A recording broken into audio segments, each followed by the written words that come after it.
तो कोरोना संक्रमण अपनी जगह है और छत्तीसगढ़ और खास तौर पर रायपुर वो अपनी पुरानी बीमारियों से वैसे ही जूझ रहा है। वो है drugs dealing, drug peddling, drugs supply. Raipur में ड्रग्स सप्लाई का पूरा मामला और भिलाई में ड्रग्स लेने वालों की लिस्ट, ड्रग्स इस्तेमाल करने वालों की लिस्ट बहुत लंबी है। भिलाई के छात्र और व्यापारियों के नाम हैं, तकरीबन 100 छात्र हैं, 50 व्यापारियों के नाम हैं। भिलाई, रायपुर, बिलासपुर में ये लोग पार्टी किया करते थे। न्यूज 18 मध्य प्रदेश छत्तीसगढ़ लंबे अरसे से ये बात उठाता रहा कि छत्तीसगढ़ में ड्रग्स की तस्करी का या तो ये एक रूट है और या फिर यहां पर ड्रग्स की सप्लाई सबसे ज्यादा होती है। गांजे की सप्लाई का ये बहुत बड़ा रूट है, बाकी नशों की सप्लाई का ये बहुत बड़ा रूट है। अब जिस तरीके से ये मामले खुलकर सामने आ रहे हैं, एक ये ताजा मामला जैसे आप देख रहे हैं कि भिलाई में ड्रग्स लेने वालों की एक लंबी चौड़ी लिस्ट है। लगातार इन पर नजर रखनी चाहिए थी। कैसे ये रैकेट बन जाते हैं, कैसे ये इतना बड़ा नेक्सस तैयार हो जाता है, कैसे 100 छात्र झांसे में आ गए, 50 व्यापारी झांसे में आ गए, नशा करने लगे, पुलिस को भनक ही नहीं लगती है।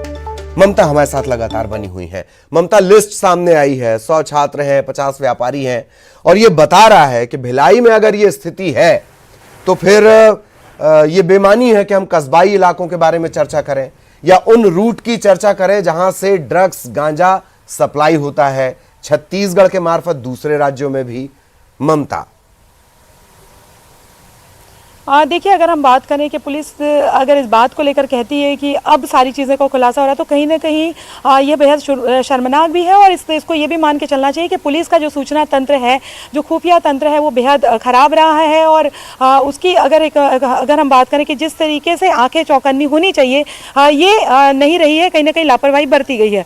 दूसरी बात ये, हालांकि ये बातें हजम एक इस तरह से नहीं होती हैं। दूसरी बात ये है कि जब सारा मामला सामने आ रहा है और अभी जिस तरीके से खुलासे हो रहे हैं कि दुर्ग, भिलाई और बिलासपुर, तो कहीं ना कहीं ये मामला यहीं तक के सिमटा हुआ नहीं लग रहा है। पूरे छत्तीसगढ़ को अब खंगालने की ज़रूरत है और बड़े खुलासे इसमें हो सकते हैं। लेकिन सवाल इस बात को लेकर भी है कि क्या बड़े प्रभावशाली लोग भी इसमें शामिल हैं और क्या इतना साहस पुलिस दिखा पाएगी कि उन पर हाथ डाल सके, इसको लेकर भी देखने की ज़रूरत है। और जिस तरह से लगातार ड्रग पैडलर सामने आ रहे हैं, उनके जो खुलासे आ रहे हैं, उसको लेकर कितनी बातें सामने आती हैं और कितनी दबा दी जाती हैं, ये भी देखने वाली बात होगी। लेकिन ये जितने खुलासे अभी हुए हैं वो एक तरह से भयावह सच्चाई को उजागर करते हैं। जो स्टूडेंट्स जिस तरीके से लगातार ड्रग की चपेट में आ रहे हैं, तो देखने वाली बात है कि क्या कॉलेजों में, यूनिवर्सिटीज़ में एक अलग जो पूरा रैकेट काम करता था और कहां पर पुलिस का सूचना तंत्र था कि पता ही नहीं चल पाया।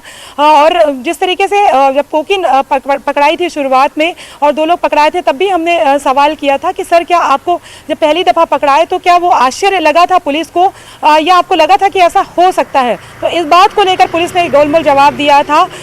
तो कहीं ना कहीं ये ज़रूर है कि आप देखने वाली बात होगी कि इस पूरे मसले को लेकर किस तरह से आगे और भी जो सच्चाई सामने आती है। लेकिन ये सवाल भी खड़ा होता है कि आप सिर्फ गांजे पे फोकस रह गए, आप छोटी मोटी चीज़ों को पकड़ने में फोकस रह गए, लेकिन जो बड़ा एक नेक्सस काम कर रहा था उसको लेकर आपको एक तरह से कहें कि कहीं ना कहीं आंखें जो है वो बंद किए हुए थे या किसी तरह की गलतफहमी में रहे। लेकिन ये छत्तीसगढ़ को लेकर जिस तरीके से अब चीजें सामने आ रही है, पुलिस के कार्यप्रणाली पर भी सवाल उठा रही है। अगर स्थितियां काबू में ना हो तो मामला फिर मुंबई हो जाता है धीरे धीरे। बहुत बहुत शुक्रिया आपका ममता इस तमाम जानकारी के लिए। आमतौर पर ड्रग्स और इस तरीके का जो नेक्सस होता है, इस तरीके का जो कारोबार है नशीले पदार्थों का, इसमें यह माना जाता है, कॉमन थ्योरी है कि जितना बताया जा रहा है सरकारी एजेंसियों के द्वारा, उससे कहीं ज्यादा छिपाया जाता है सरकारी एजेंसियों के द्वारा। अगली बड़ी खबर भी रायपुर से। नशीले सिरप के साथ 2 लोग गिरफ्तार किए गए हैं। लाभांडी से दोनों को गिरफ्तार किया गया है। 69 बोतल नशीली सिरप इनके पास से बरामद की गई है। तेलीबांधा पुलिस ने कार्रवाई की है।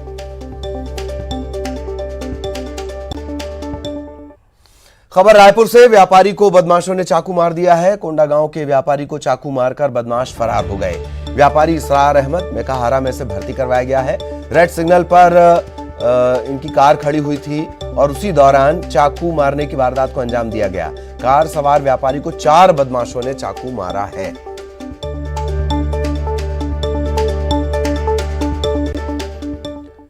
अगली खबर भी रायपुर से ही। इंजीनियरिंग कॉलेजों में आवंटन, आज सीटों का आवंटन होगा। दूसरे चरण में सीटों का आवंटन होगा और प्रवेश की प्रक्रिया शुरू होगी। बीई में छात्र एडमिशन ले सकेंगे।